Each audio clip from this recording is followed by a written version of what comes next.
dal leen ak jàmm ci AGT News chaîne bi leen di jox xibaar yi wér te wóor abonné leen ngir dara bañ leen a raw. AGT News. Sénégal léegi tey ñu mën ko woowee réewum scandale askan wi daanaka saa yu ñu xëyee teg gët mbaa ñu dégg yeneen loola di firndeel yorin wu bon wi ñu yoroon alalu réew mi ki jiite woon sax direction générale de la solde am lu mu ca wax Charles Émile Abdou Ciss fësal listub ñu doon fayeeku ñaari yoon ñoo xam ni dañu leen doon viréel seen salaire ba noppi fay leen ko xobet bokk na ca sax njiitu réew ma woon bu weesoo loolu itam moom Charles Émile Abdou Ciss joxoñ na beneen mafia bu nekk direction générale du budget sàkku ci président de la république Bassirou Diomaye Faye ak Ousmane Sonko premier ministre am ñu jël ci matukaay balaa bee yey mbuus bala ñu leen di dégtal waxtaan woowa moo sekk ak AGT News ñu ngi leen di ñaan ngeen aimé vidéo bi partagé ko ngir ñeneen mun ci jot bu leen fàtte itam abonné ci seen chaîne te bës ci cloche bi ngir dara dootu leen rëcc kon ñu déglu Charles Émile Abdou Ciss mi jiite woon direction de la solde bokk tey ci coalition Diomaye président. waaw d'abord di wax ne en fait loolu dafa nekk loo xam ne ñun ñoo ko découvrir woon parce que bañ ma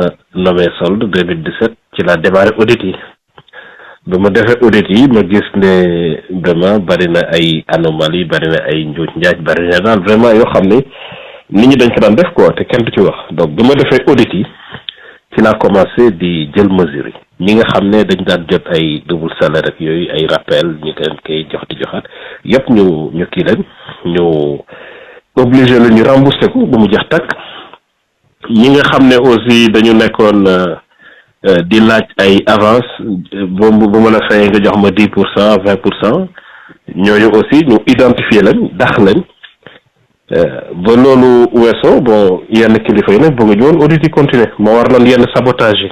kilifa yan la.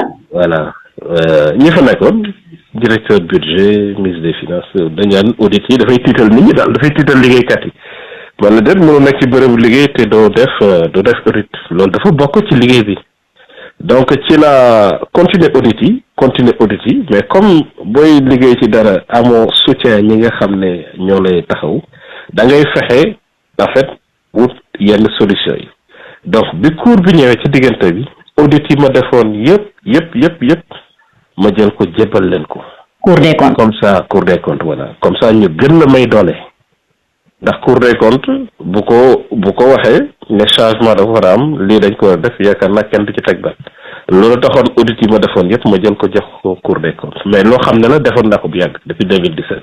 boobu ak léegi nag jël nañu benn dispositif d'audit spécial teg ko biir solde yenn yi mënatul nekk kenn mënatul fayeeku ñaari yoon c'est impossible à moins que mu am dysfonctionnement ñi nga xam ne dañu daan fayeeku rappel ñaari yooyu jeex na.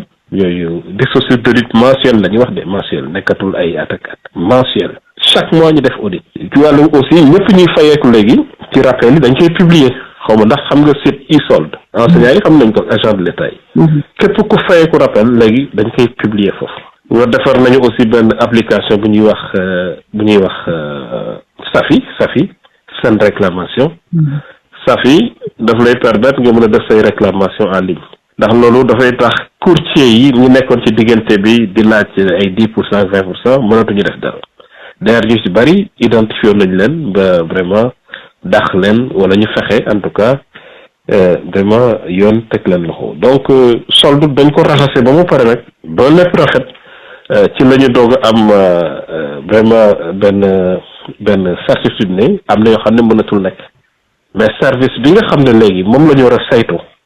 bu baax a baax ndax fa la mafia bi des mooy direction générale du budget waaw foofu la mafia bi des mafia solde amatul képp ku nekk liggéeykat xam nga ne fii service bi liggéey nañu lépp lii Cour des comptes di expliquer lu yàgg la loo xam ne la dañ ko gisoon defar ko ba mu jekk corriger ko nag jox Cour des comptes pour mu gën a may doole mais mafia bi nga xam ne moo des ci biir Sénégal te loolu dañu bëgg président Bassirou Diomaye Faye ak président Ousmane Sonko vraiment ñu accélérer ko mooy direction générale du budget mafia bu fa nekk ñu démanteler ko. ban mafia moo fa am.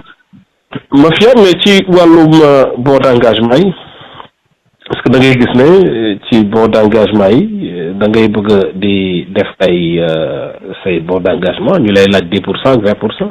maanaam liñ daan def enseignants yi ci rappel yi noonu la ñuy def léegi yenn institutions yi di leen laaj xaalis loolu yàgg na fa te loolu réew mi xam na ko. Donc il faut avoir le courage boo yoree mbir da ngay am courage dugg ci biir raxas ko bu ko defee nit ñi mën ci jot nga digitaliser comme ni ko président di propose aussi digitaliser ñëpp mën a am information bi ñu digitalisation boobu moo sauvé direction de la solde ndax digitalisation bi tey permettre na bulletins yi nga xam ne nit daka daan jël di ko jaay parfois 2000 yooyu yëpp jeex na fu nga toll boo nekkee Tamba Ziguinchor boo jotee ci application bi nga ubbi dugal say coordonnées et puis am nga say bulletin. waaw dekk na loo xam ne léegi vraiment ñëpp ci jot quoi c'est-à-dire dañ ko démocratiser.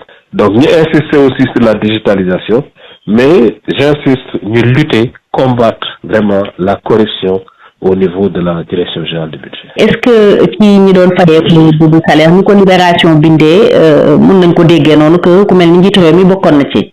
waaw ay sabotage yu gars yi daan def la pour xool ndax yow di nga am fitu demander ñu rembourser ak yooyu mais effectivement njiitu réew mi ay ministre ak ñeneen ay kilifa bokkoon na ci mais ñëpp la ñu def ordre de recette. ñëpp remboursé. d'accord ñëpp amul kenn ku des. ñëpp remboursé sans exception. loolu yow loolu man maa ko defoon. amoo lu la ci fekk yow. lu ma ci fekk xanaa mu nga bari ay noon quoi bari ay noon président daxu ko kii de voilà yaayu dal mais liggéey moom vraiment boo koy def doo ci xool ndax diw la nii la toll wala fii la jógee nii la ko di lañ ko jox ci ndomb boo gisee loo xam ne jaarul yoon mais da nga koy corriger donc c'est dans ce sens là que la ñu defoon ordre de recette bi. vraiment tout membre du gouvernement ñu jël yëpp vraiment fexe ba identifier leen et puis ñu rembourser leen ñoom ñëpp ko ça c'était ci cadre liggéey bi. lii Charles Émile Abdou Ciss xamle ak Cour des comptes dafa mel ni luy jox dëgg premier ministre Ousmane Sonko mi dëkkee wax jamono ji ne traque des biens mal acquis maanaam rëbb alalu réew mi ñu sàcc danañu ko def ci nii mbaa ca nee te itam képp ku lubal dërëmu Sénégal danga ko fay ba ca 15 bu mujj. AGT News. Décidément, les Sénégalais n'en ont pas encore fini avec les scandales. On en découvre presque chaque jour de nouveaux qui démontrent la malgouvernance de l'ancien régime. Justement, l'ancien directeur de la solde, Charles Émile Abdou Ciss, a levé un coin du voile sur les bénéficiaires des doubles salaires, dossier évoqué dans le dernier rapport de la Cour des comptes. Il a aussi dévoilé une autre mafia à la direction générale du budget avant d'interpeller le président Bassirou Diomaye Faye et le premier ministre Ousmane Sonko. Avant de vous livrer l'entretien exclusif qu'il a accordé à AGT News, nous vous prions d'aimer et de partager la vidéo. N'oubliez pas aussi de vous abonner et d'appuyer sur la cloche pour ne plus rien rater. Écoutons maintenant l'ancien directeur de la solde, Charles Émile Abdou Ciss, membre aussi de la coalition Diomaye Président. On m'avait demandé de lutter contre la corruption, mais aussi de mettre de l'ordre sur le plan informatique. Alors, j'ai pris service le 26 mars 2017 et aussitôt j'ai démarré les audits. Donc, nous avons réalisé une trentaine d'audits, audit informatique, audit du personnel, audit des paiements, audit des cartes nationales d'identité, audit des cotisations syndicales, beaucoup d'audits en fait. Voilà. Maintenant, les résultats de ces audits ont révélé beaucoup de failles, de fraudes, d'anomalies. Et nous n'avons pas attendu l'arrivée de la Cour, nous avons aussitôt procédé à la correction de ces anomalies. Par exemple, pour les pièces d'identité, nous avons en fait demandé que cessent les saisies manuelles et que désormais qu'on puisse se baser sur le fichier de la DAF, qui est un fichier authentique. Donc les problèmes évoqués par Libération, qui ont été un peu discutés ces derniers jours dans la presse, ce sont des problèmes qui sont réglés depuis. L'autre fait, c'est que quand la Cour est arrivée, avec son contrôle en 2019, nous avons pris tous ces rapports, on les a remis à la Cour des comptes. Donc ce sont ces rapports, en réalité, que la Cour des comptes a dévoilés. C'est les rapports qu'on a nous-mêmes produits et remis à la Cour des comptes. Voilà, donc ça nous a permis aussi d'accélérer la cadence, en fait, disons, de correction des anomalies au niveau de la direction de la solde. L'apport de la Cour a été réel et nous nous félicitons de cette collaboration parce que leur présence nous a permis de pouvoir non seulement parachever la réforme de la solde, rendre le fichier beaucoup plus fiable, mais surtout aussi, en fait, permettre de donner une force juridique aux recommandations qui étaient déjà dans les rapports qu'on avait commandité depuis 2017 avec l'aide des cabinets privés sénégalais. Alors, on croit comprendre, d'après justement cet article de nos confrères, que même l'ancien président faisait partie des bénéficiaires des doubles paiements. Est-ce bien cela? Oui, il y avait des sabotages, des acteurs qui, à l'intérieur, ne voulaient pas des audits, en fait, qui voulaient saper la dynamique, qui voulaient également, en fait, complètement démoraliser les auditeurs qui faisaient des sabotages, et ce qui entraînait parfois des doubles paiements. L'ancien président de la République, des ministres, des enseignants, des agents de l'État, tout simplement, tous ont été concernés à un moment donné, mais nous avons fait une opération spéciale vraiment de recouvrement. J'ai moi-même édité les ordres de recettes et les retenues à la source, et tout le monde a remboursé, sans exception. Il n'y a pas eu de clémence, de complément. Tout le monde a remboursé. C'est devant la loi, les acteurs sont pareils, les agents de l'État sont pareils. Alors, quelles ont été les conséquences à votre niveau? Je dois reconnaître, parce que vous savez, au Sénégal, les gens n'aiment pas les réformes. Cela rejaillit forcément sur, en fait, les relations avec certains acteurs. Je peux donner le cas de e-solde. Vous savez, e-solde est un logiciel que l'on a pu concevoir qui digitalise complètement les bulletins de salaire. Alors, quand ce logiciel est arrivé, vous comprenez que ceux qui avaient certainement intérêt à ce que le logiciel ne marche pas se sont déployés, parce qu'ils préféraient le papier. Donc, j'ai proposé qu'on puisse faire l'audit de ce logiciel pour voir les conditions de sécurité, et quand les conditions de sécurité ont été remplies, on a essayé de lancer, mais on a été bloqué. C'est lorsque la Covid est arrivée, vraiment que le logiciel a été complètement libéré, et là, tous les acteurs, tous les agents de l'État ont pu bénéficier. Aujourd'hui, vous avez besoin d'un bulletin de salaire, vous n'avez plus besoin de quitter Ziguinchor ou Tamba ou Thiès pour aller chercher votre bulletin à la banque.